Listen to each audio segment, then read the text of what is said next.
And welcome back to episode 187 of the Weekly Tech Rant with me, Jay. And me, Karl. Well, Karl, it has been a frustrating week, hasn't it? yeah. So slightly frustrating. An hour or so ago. Oh, man. There's a great game called Grey Zone Warfare, which is a mil sim. We've talked about it before on this show. And it is, a bit of a realistic mil sim in that, you can get killed, you can get shot, you need to basically do Patch first yourself aid, up. you need to do surgery, and if you die, you can go back and get your kit. I know that's not realistic, but what I mean is, but if you die twice in the space of it, you've lost it. We had we had a bit of a break earlier. We thought we'd have a quick blast, didn't we? Yep. To just bit of de-stress. Well, de-stress. I feel that my heart rate's gone through the roof. My stress levels are through the roof. Buzzing away. We lost all our kit, didn't we? We died, and then died going back on multiple occasions, didn't we? So we've just lost all our shiny new kit, which we cannot buy from the local suppliers anymore. Anyway, to say, it's still pre-alpha. There are some bugs. Sometimes the AI is superhuman. Yes, that is one way to look at it. Well, also this week we are going to talk about a bit of a U-turn for Massimo and the Apple design patent, Apple Watch design patent case. We've got ARM cancelling Qualcomm's licenses. Musk doesn't think Teslas might actually be self-driving after all. Russia has decided that Google owes more money than exists on planet Earth. And we're also going to talk about this week's Apple releases as well. So we didn't get the event, but what we got was a slew of new products thrown at us from the power of the bee that Apple marketing and press releases. But let's first kick off with the Massimo Apple patent kind of row. Not the one we've all been hearing about. This is a different one, isn't it? Yeah, This is one that was done. Was it 2022? I think. Where Massimo brought out some new watch designs, obviously with their own blood monitors in, but they looked suspiciously like Apple watches, didn't they? Using Apple technology. So Apple, of course, sued them. And the Delaware judge who was ruling over it has awarded it to Apple at $250 in damages. Whoa. Just $250, which is the lowest amount possible, apparently. The judge found that Massimo's W1 and Freedom smartwatches willfully violate Apple's patent rights, didn't they? But it's not really what this case was about, was it? This was a bit more political manoeuvring. Obviously, we still have the main one, don't we, with Massimo suing Apple for the blood oxygen, and there's an embargo. Is it embargo? Is that what you want to call it? There still is like an embargo. So watches in America cannot have the blood monitoring in it. Obviously, if you already bought the watch before this started, it's still going to work. But new ones, I presume, have the technology in. It's just disabled in software. Absolutely. And, this is, I think, more of a, as you say, this is more of a kind of a win for Apple to say, don't try and play our game. A win and a loss, though. So I think Apple was hoping to get an injunction to stopping Massimo selling watches, which would then have looked favourable in the next case, because if Massimo wasn't using the technology in watches, then it might have been an easier case to win. I think that's the only reason Massimo brought out watches. They've never done it before. They suspiciously brought them out just after suing Apple. It was a little bit badly timed, if you will, on that point. And they looked a bit rushed because they basically copied Apple watches. Yeah, and surely from a point of view, though, the judge is saying here, actually, Apple, these watches aren't going to make any dent at all in your sales. No, but that's not what it was about. But we recognise that that they're infringing on your patents and technology. Yeah. So slap on the wrist to Massimo and cough up $250, which is, when you think about it, is way less than what has been paid by both legal teams. It doesn't even cover lunch. No, probably didn't even cover lunch. You're absolutely spot on there. But you're right; it doesn't have any impact, however, on the bigger case. But you've got to ask yourself, it's going to have some impact, surely. Well, if they got the injunction stopping Massimo, yes, because then they could have said, well, Massimo has this patent, but they're not actually using it in watches.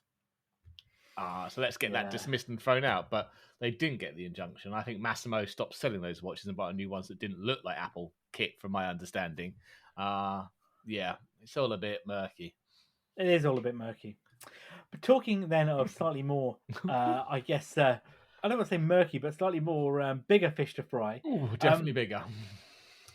if you want to build any technology, including actually, Apple Watches, if you want to build Apple Macs, anything that leverages the ARM in Instruction architecture, set. Yep. yeah, it has to be licensed from ARM Holdings, which is the company that develops that particular instruction set, looks after it. And ironically, Apple used to be one of the companies invested, but they sold that off many years ago, didn't they? Yeah. However, bigger companies such as Qualcomm also license technology from ARM to build, the Snapdragons and other chips. Yep. But they've had a bit of a slap on the wrist as well, haven't they, from ARM, who they decided to did. cancel their license. Oh yeah, I mean this has been kind of going on since 2022, isn't it? But ARM have now, they've basically given them 60-day notice before the cancellation takes effect of their worldwide license.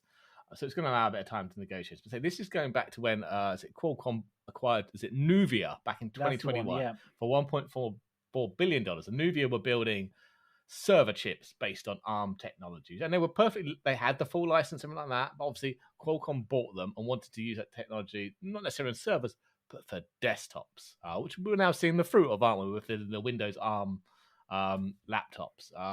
But ARM has kind of argued that I would say, Nuvia had the license for it, which was okay, but they claim that Qualcomm did not obtain the necessary permission to transfer and use the licenses granted once they purchased Nuvia. Whereas Qualcomm was saying, well, we bought it, they had a license, we're entitled to it. ARM is saying it doesn't work like that one, and this has been going on for a number of years. So ARM have served notice on Qualcomm. They have, and I think ARM's point here is they're like, hang on a minute, you should be paying us more money, basically, isn't it? It's like cough up. You're making more chips, you're making better designs. Was fully you're happy with the company making it until Qualcomm bought it. Then you weren't happy with the make it. But they still have the license. They still paid it. Yeah. I'm a bit more on Qualcomm's side on this one. ARM's just trying to extract more money, I imagine. But there would be more money. These are usually sold on a royalty basis, aren't they? So the more devices you ship, the more money ARM gets. I don't know the ins of that. Licenses, it may not be, but usually this is the way it works. Yeah, and Qualcomm themselves have put a statement, didn't they, saying that, I quote, "This is more of the same from ARM, more unfounded threats designed to strong arm a long-time partner, interfere with our performance-leading CPUs, increase royalty rates regardless of the broad rights of our license." And they've said a little bit of trial approaching in December. ARM's desperate ploy appears to be an attempt to disrupt the legal process and claim for termination is baseless. I think you're right. I think ARM probably are pushing the boundaries here of this agreement. Qualcomm, as you say, if it's royalty based, the more they sell, the better ARM off anyway. But the Nuvia acquisition was an interesting one because it had some of the people that helped deliver Apple Silicon as well, wasn't it? So it did, yeah. It was a spin off of ex-Apple people, wasn't it? It was, but and I think the other point was that that the Nuvia chips, post acquisition, and since 2015. All of Qualcomm's chips had used a version of CPU called Cairo, which was a semi-custom design based on the ARM Cortex. So the ARM were also arguing as well that was causing a bit of an issue because it wasn't using both. It was using both the ARM CPU instruction set, the ARM instruction set, and CPU designs, but they weren't paying double licensing. They're only paying single licensing as well. So I think, it's all about money. But surely the CPU design based on ARM would include the instruction sets. You can't build an ARM CPU without the ARM instructions. ARM would argue with you. Okay. I'm pretty sure I couldn't build an x86 CPU without using the x86 instruction set. True, but I don't, ARM are going to way above my head with licensing and lawyers here. I was just going to say, it doesn't make sense. No, but somebody somewhere has decided, probably some high-powered legal team. They've been speaking to Oracle, haven't they? Yeah. How can we license you for everything you've got and more? And license you again? Yes. You've bought the licenses, but you didn't buy the licenses. Exactly. This is obviously, it's going to all be kicking off in December, isn't it? Next month. So it is. I'm sure this is not the last you've heard of this one. Oh gosh, no, I don't think it is at all. I think Qualcomm are going to fight all the way here, and given that Qualcomm's position, they probably are one of the largest ARM licensees, aren't they? Outside of Apple and other, probably Nvidia, I suppose, to a degree. Yeah. Maybe. It's it's not going to go away, and they're going to fight this all the way because these designs that they've got based off the Nuvia acquisition are what are driving the ARM 64 Windows. Well, the Windows laptops, all come exactly. So we will see. We will see. So let's talk about our man Musk then, and Yes. his the Teslas that are equipped with apparently what is called the HW3 hardware-free platform. Yeah, That's it, the Hardware 3 platform, which is basically the brains behind your Tesla, isn't it? Really? Yeah, I mean, it's not the latest one. There's Hardware 4 platform out now. But in the latest Tesla Q3 2024 financial results, Musk kind of acknowledged that Hardware 3 may not actually support full self-driving capabilities. I think what he actually said is, we're not 100% sure. Hardware 4, or HW4, has several types of capabilities of HW3. It's easy to get things to work on HW4, and it takes a lot of effort to squeeze that into HW3. There is some chance that HW3 does not achieve this. The safety level allows for unsupervised full self-driving. Yeah, now apparently HW3 is built with 2 cores or 2 neural network nodes. The second one was meant to be for redundancy in case the first one crashed, died, something went wrong with it. Right. And redundancy is a requirement of level 4 to 5 autonomy or full self-driving. Tesla's currently using both of those neural nodes in Hardware 3 because one node just isn't enough, whereas it is in Hardware 4. So it's basically kind of saying it's impossible for Tesla to deliver its promised full self-driving, or at least on Hardware 3. It just doesn't have the compute capacity. Yeah, and also they need to solve the full self-driving problem to start off with. Well, I was going to say, but this is also a bigger problem here, isn't it? Because, Musk himself had said that originally that the Hardware 2.5, which was the previous generation, is capable of self-driving. And he's charged customers and they've paid for it in advance. Which was proved incorrect. He also said that that 3 was capable of self-driving. Yep. And clearly is not. It's not looking like it will be. So what about 4? I don't know, but he has said if that turns out to be the case, that it won't work, they will upgrade those who bought Hardware 3 full self-drive for free. They've designed the system to be upgradable. However, HW3 can't actually be upgraded to HW4 in its current design. Yeah. Completely different design. So they actually have to build a new Hardware 4, which is backward compatible Hardware 3 to then replace it, which, honest, I can't see Musk doing this. No, he'll want to sell you a new car. Of course he will. He's not going to give you the upgrade for free. But, so then the question He's hoping the cars have probably died by that point. The question is, why are they still selling full self-driving capability? Because he can't help himself. There's probably many smart people in Tesla who have gone, it's not going to work out with HW3. Probably not with HW4. We should stop selling this. But he would have overruled this and said, no, we will sell it. Because he's been talking about this for ages. Now he's brought out his new Tesla taxi thing, hasn't he? For the robo-taxi. It costs us $30,000 or something. And full self-driving, you can just go off and do a job for you, and you can do the taxi rides and make your money. He keeps selling this vision, doesn't he? Which I don't think is going to happen anytime soon. Yeah, this is the concern, though, isn't it? That we're getting to a point now where consumers are being misled over what the capabilities of these vehicles are, and therefore, are putting faith and trust into the devices that ultimately could kill. Yeah, but it was that age-old con, isn't it? It was like, right, you can buy full self-driving now. It's not available, but we'll do it at a discount. You pay the 10 grand or whatever. You pay the 10 grand now, because when it actually comes out, it'll be 40 grand or whatever. I don't know what figures he said, but massively more than what that is. It's just another tactic, a scam to get more money in, isn't it? And we'll deal with that later. It's disconcerting. It really is disconcerting, because the promise of self-driving is, it is a great thing, isn't it? The fact that you have a car, the whole thing about, you say, the robo taxi thing, all of that stuff is awesome, but it's not really there, is it?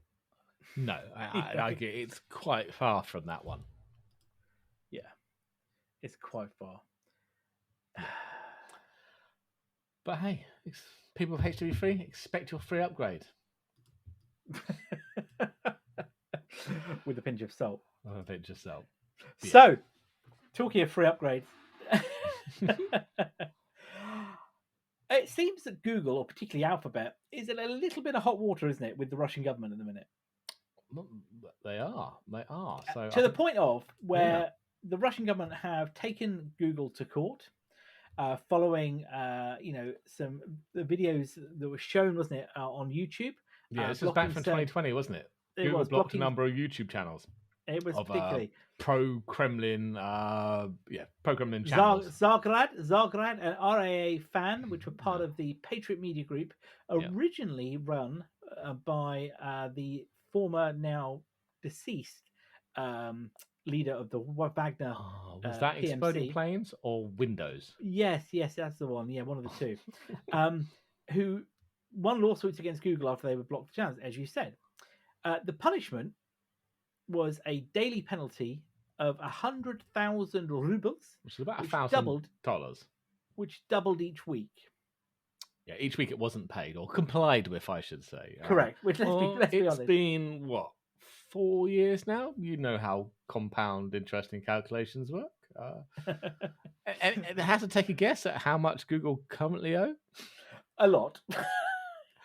Well, it's a number I haven't heard of before. I don't think it's a number anybody's ever heard of before. 2.5 decillion dollars. That's dollars. So that's a decillion is a 1 followed by 33 zeros.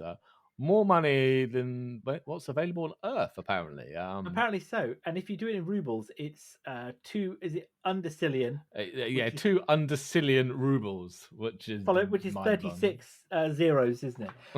So, wasn't it to give you a point of reference? The World Bank estimated the total global GDP in 2023 was $105 trillion. So a tad bit less than a 2.5 decillion, then, yeah? Massively less, yes. Yes. Google would like to enter into a payment plan. We will offer you $1 per week for the rest of eternity. I mean, according to the World Bank, if you take away the global assets which are not monetary, so gold, precious metals, the financial marketplaces, Yep. 90 trillion. Wow. But look, I mean, it's 2 undercillion rubles or whatever it was. Maybe in a couple of years, of the way the Russian economy is going, it could be about £4.50. Yeah, I mean, let's be honest. Google had no intention ever of complying to this court case. Pulled out of Russia. Yeah, they pulled out of Russia. They stopped any advertising following the invasion of Ukraine 2020. Google Russia doesn't exist anymore, does it? Yeah. No. It's not going to happen. But it's ridiculous. I mean, this is just again another circus show. Well, yeah, absolutely. That's probably the right way of looking at it. I was going to say some kind of clown outfit, but circus show sounds much better. I mean, there's no legal precedent here. There's no legal comeback. It is just complete and utter nonsense of, if we keep this running, what happens? At no point did somebody go, you know what, this is ridiculous. Because it's not even... Who's going to tell Putin this is ridiculous? I'll let you do that. Yeah, I mean, maybe possibly in a basement with no windows. You can't fall out of windows that don't exist, but maybe we'll find a way. Oh, yes. Yeah, you're right. It's just an utter joke. So it is not a joke. But yeah, did we expect anything less? Well, not from Russia, quite frankly. No, not at all.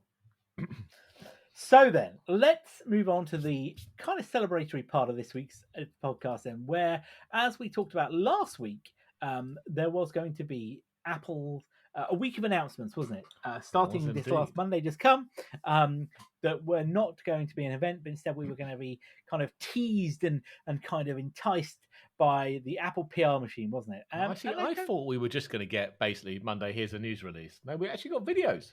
We did. We got mini productions, didn't we? Yeah.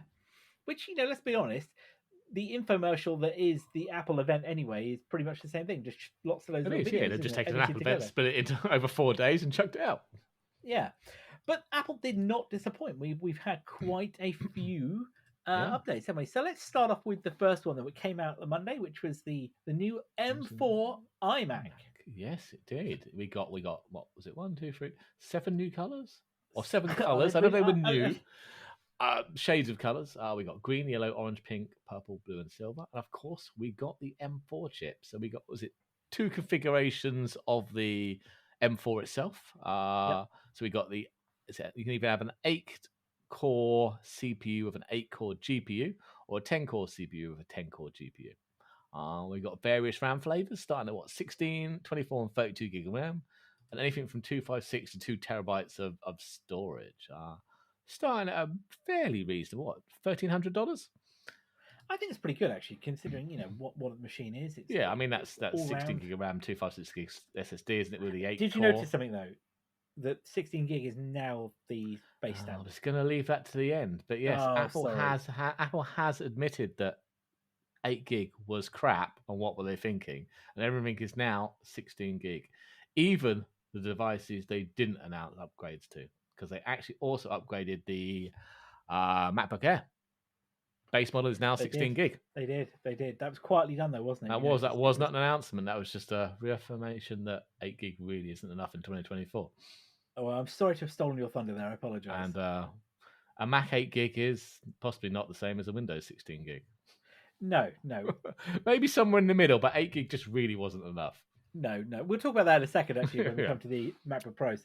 But other than that, it was the same. They got Thunderbolt 4, didn't they? So you got 2 Thunderbolt 4 ports, and then on the more expensive ones, I think the 10-core ones, you got 4 of them, 4 Thunderbolt 4 ports, and the option of nano texture glass on the main display, which originally was just available on the high-end. What do they call the Apple? Wasn't it Apple displays? Yeah, the Apple displays, the high-end ones, wasn't it? Like $5,000. But you can get that for $200 extra now, which it's anti-glare, basically, isn't it? Yeah, I mean everything else is the same. It's the same chassis. The chassis hasn't been redesigned. It's got the same 24-inch, 4.5K display. But yeah, I mean it was a minor bump-ish. Well, however minor the M4 is. Yeah, you know what? I mean, the M4 clearly is a hell of an increase over the M1 originally. I've seen that already in terms of some of the early benchmarks. I mean, I like the iMacs. I think the iMac, as I've said when it was released, is a perfect family computer. If you need a computer in a family room or for children that just is in somewhere where they can access it, it's a great all-round machine. Personally, I think I would have liked the display to be a little bit bigger. I think 24 inches in today is just a tad small on the display. Perhaps. Maybe 25. I don't need 30 or 32. I mean, that's the Pro model. But maybe 25 or 26 inches, like slightly bigger. Can you see those 4.5K pixels on a 24-inch screen? I'm going to argue probably not. No.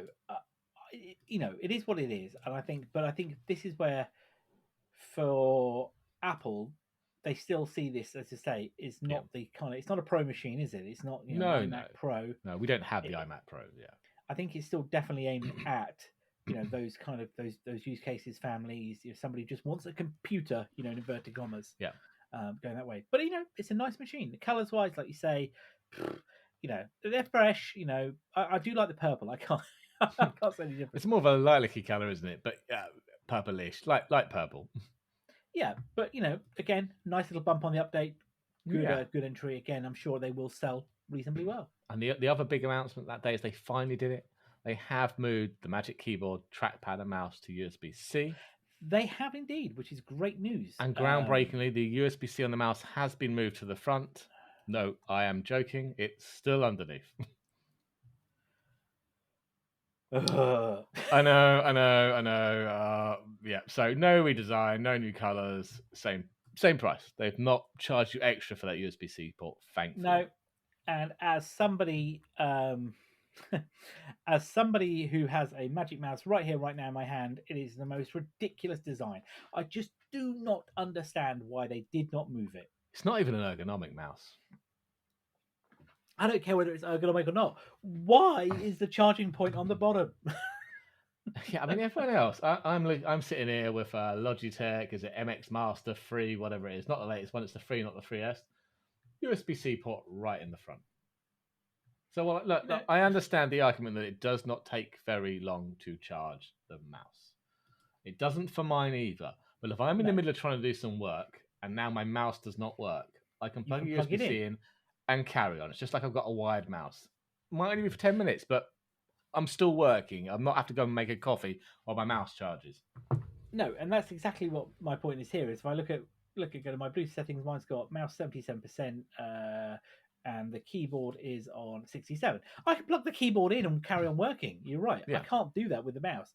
Now, this is all part of the Apple being pressurized, particularly by the EU, to move away from Lightning, which they've done. And I think now we're pretty much across the board. Lightning is gone, isn't it? Yeah, I think everything, even the low end iPads, USB-C. I think all of the frontline products, isn't it? Yeah, we're I think good. that is it. Yeah, I can't think of anything else. Yeah. Nothing else has got it. I don't think, has it? No, I think we are good to go. Yeah, even the headphones are all USB-C now. Yeah, like I say, my head still hurts over the point of why does this still exist where it is. But I don't think until they redesign the mouse, I don't see it. This was their chance. Why not just redesign it when they brought USB-C? Oh, it'd have been great, wouldn't it? It would have been great as a. Oh, by the way, here's a brand new mouse. Is that awesome? It would have sold like hotcakes. Exactly. Why not? Anyway, moving on before we get frustrated with that one. They did the second day, Tuesday was it? We got the Mac Mini redesign. Oh, and what a machine this is. First redesign in 14 years. It looks kind of like a slightly bigger aluminium Apple TV. Well, I was going to say, it looks like the Apple TV had a little bit of a relationship with the Apple Studio. Yeah, exactly. So it is 5 by 5 inches. It's basically Intel NUC size. Actually, thinking about it, so slightly larger than Apple TV, but significantly smaller than the previous model, which is nearly basically 8 by 8 inch footprint. They have upgraded. We got two 10 gig USB-C ports on the front. Round the back, you've got 3 Thunderbolt 4 ports. If you get the non-Pro chip, and you get 3 Thunderbolt 5 ports if you catch the Pro chip.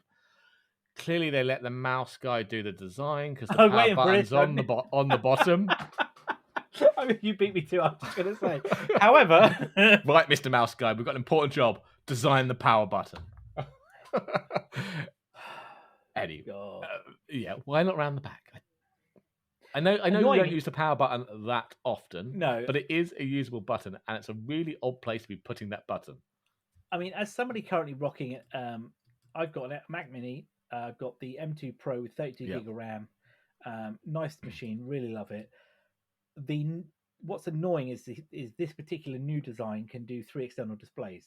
Mine cannot. I have to plug one of mine in using DisplayLink adapter. You do. I remember the faff we went through trying to figure that one out, didn't we? Oh, good God. But, it comes in at $599 for 16 gig of RAM, 256 storage, and the base model M4 chip. Yeah. That is, that's a steal for what is a powerful little computer. It is. So the base M4 gives you 10-core CPU and GPU. So basically the top version of the iMac one. You can have 16, 24, 32 gig RAM, the same again. 256 to 2 terabyte SSD. And the option for 10 gigabit Ethernet, which was an option on the last Mac Mini, wasn't it? Yes, I've got it on mine. You've got it on yours, yeah. But if you go to the M4 Pro, though, it's starting to... You've got a couple of options there. You can have a 12-core CPU with 14-core... Sorry. 12-core CPU with a 14-core GPU, or jump to the 14-core CPU with a 20-core GPU. Up to 64 gig of RAM in odd increments, 24, 48, 64. That doesn't make sense on the multiplications there, does it? I would expect it 16, 32, 64, but it's not. No, and I think this is something that's bugged me as well when we come to the MacBook Pro, is Apple have seemed to have gone very much linear, haven't they? Jumping in twos now as opposed to the classic RAM. The RAM options we all know and love. Yeah, and I think it's clearly to do with the SoC and how they're doing it. But when we look at the MacBook Pro, some of it's clearly a design decision, not a SoC issue. A marketing decision. But yeah, on that M4 Pro, you can have up to 8 terabytes. And obviously 10 gig Ethernet. So as you said, $599 gets you the 16 gig of RAM, 256 gig of storage.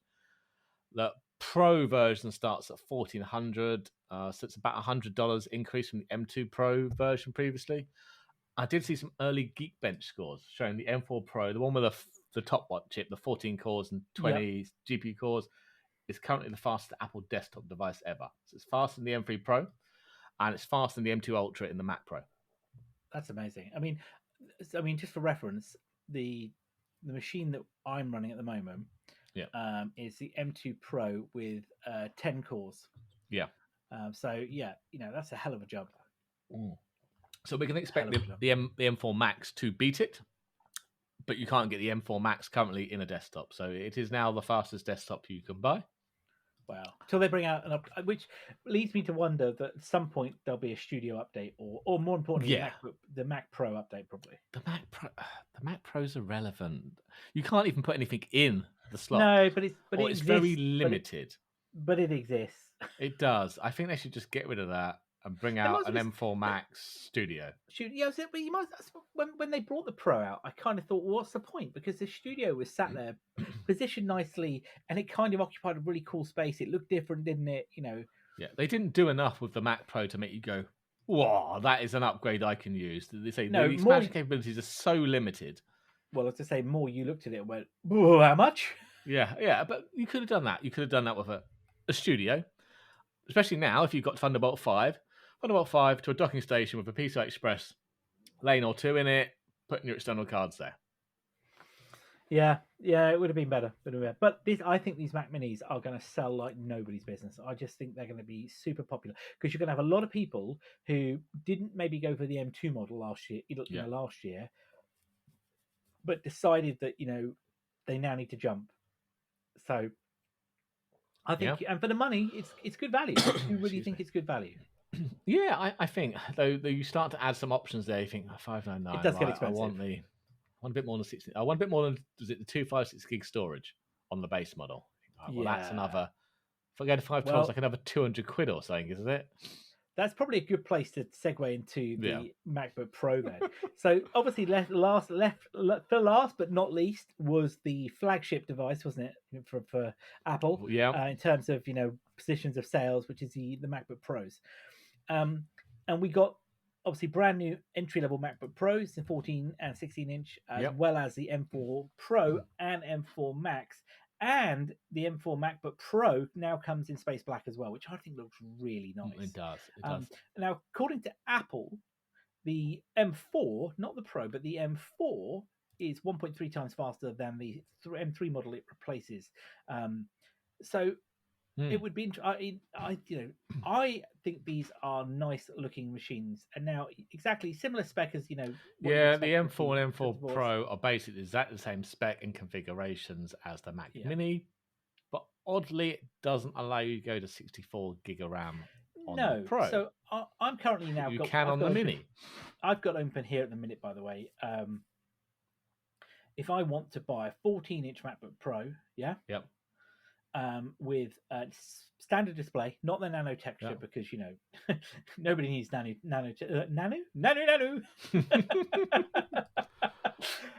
Morgan Mindy turned up.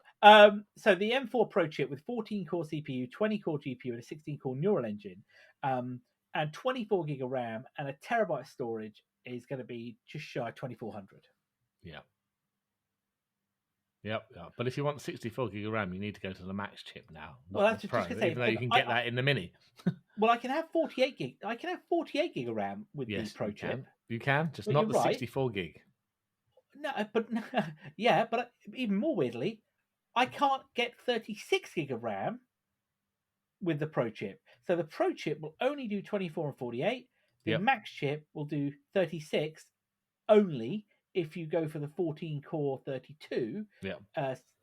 If you go to the top end, the flagship, the M4 Max 16-core, 40-core GPU, then you're right. I can go 48 gig, 64 gig, or 128 gig.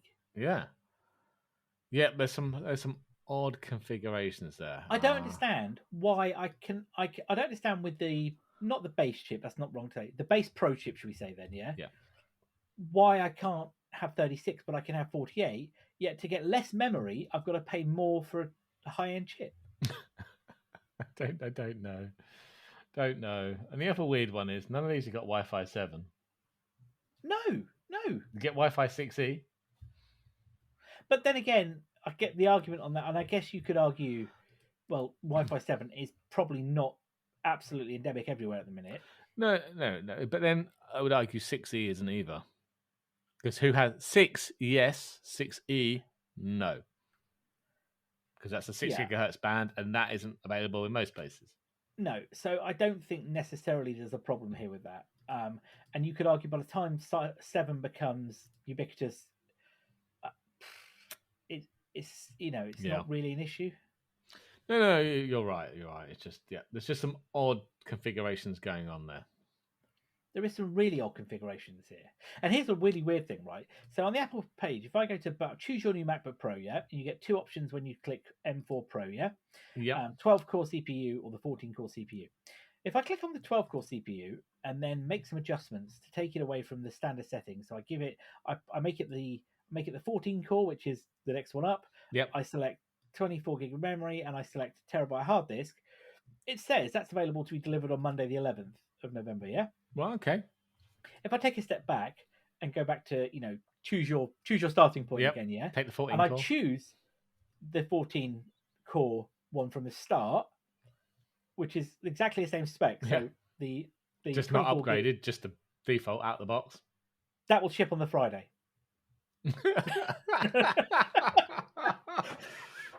But it's the same. It's the same one. Because no one's actually opening up that laptop and upgrading it for you, are they? This is just it's coming off the production madness. line. That's what it is. But yeah, it is. I have to say that black looks rather sexy. I can't say anything apart from that. It really is. But did you see the Apple had to shoehorn a gaming part in again? I did see a little. Yes. So Cyberpunk 2077 is coming to Mac early next year. I'm guessing though, it should play reasonably well on one of the high end. Well, I mean, we've ironed out all the bugs now on Windows, haven't we? Yeah. Well, not bugs with Windows, but bugs with the actual game. Bugs with Windows. But yeah, Windows with the beta testers here. Yeah. Look, it is what it is. I just these I can't. I'm looking forward to the benchmarks. I'm still on the shelf about an upgrade. We'll see. Have you got one sitting in the basket there right at the moment? I've got loads of stuff sat in my Apple basket. You can either confirm or deny that one. Yeah. No, I can neither confirm or deny that exactly. So. Yes. Well, there's probably a good place for us to wrap up for today. It has been an exciting week of Apple products. Hopefully, we're going to get a bit of a rest now. As we head into. Yep. Of course, Apple Intelligence is now generally available with 18.1 across the board for iOS devices, and we also have the same on the Mac OS as well. Those of us that are running 18.2 are seeing and playing with some of the other bits like Gemojis, which is working quite cool, by the way. They did unlock that for me last night, but I've not had a chance to play on it yet. Yeah, I'm enjoying that. It's very good. It's a very nice little thing. So, by the way, one thing we didn't talk about this week, though, was Apple's Q4 2014 earnings with nearly $95 billion in revenue. I'll just leave that there with you for some thoughts. So, we'll be back next week with episode 188 of the second week of November. Oh my gosh, we're getting close to the end of the year. With all of the latest tech news and stories. And of course, you can find us wherever you get your podcast from. And we're also, of course, on Twitter, on YouTube, at Weekly Tech Rant for all of the latest show notes and everything we've talked about this week. So with that, I've been Jay. I've been Karl. Have a good day, all.